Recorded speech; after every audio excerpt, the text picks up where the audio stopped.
Kooti enkulu etaddewo olwange ennaku z'omwezi lumu omwezi ogujja okutandika okuwulirako omusango oguvunaanibwa akulira ekibiina kya PPF retired Colonel Dr. Kizza Besigye n'omuyambi we Hajji Obed Lutale Kamulegeya n'omusirikale wa UPDF Captain Densola ogwogezaako okukola olukwe lwe baali bapanze olw'okumamulawo gavumenti n'okusirikira amawulire g'okulya mu nsi olukwe.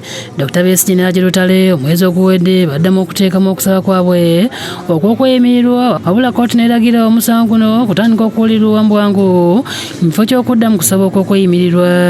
Omulamuzi Emmanuel Baguma guli mitambo agambye nti gwakuwulirwa ku ssaawa 5 ez'okumakya n'alagira omuwandiisi wa kooti Emmanuel Twakire okuwandiikira enjuyi zonna musango ogwo okusobola okubeerawo. Kyokka ku Lwokutaano lwa wiiki ewedde Dr. Besigye ng'ayita munnamateeka we Ssaalongo Erias Lukwago yasinkana bannamawulire n'ategeeza nga Besigye bwe yabalagira basabe omulamuzi Baguma ave mu musango gwabwe era ntajja kubawa bwenkanya. Bwe nakyalidde Dr. Besigye n'Obed Lutale batuwadde instructions nga bagamba mugambe Emmanuel Baguma okufana obutanyagwa tebakyamulina mu bwesige era fayiro yaabwe tebakyajagala mu maaso ge kugiwulira. Lukwago yategeeza nti bagenze ku kooti ne babitegeeza omulamuzi Baguma era n'abasaba babiteeke mu buwandiike. Tukimutegeezezza mu maaso ge nti Dr. Besigye n'Obed Lutale tebakyakulina mu bwesige nti onoosobola okusala amazima kati n'atugamba mubiteeke mu buwandiike.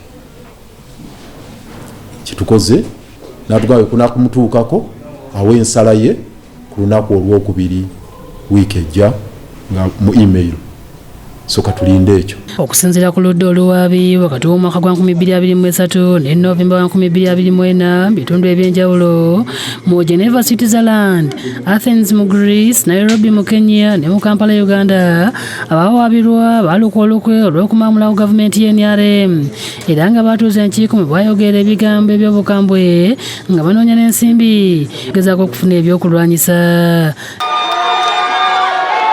Dr. Kizza Besigye ne Lutale bakwatibwa ng'ennaku z'omwezi 16 omwezi ogwa Novemba mu mwaka gwa 2024 mu ggwanga lya Kenya nga kigambibwa nti bano baasangibwa ne pisto n'ebintu ebirala era oluvannyuma baasimbibwa mu kooti.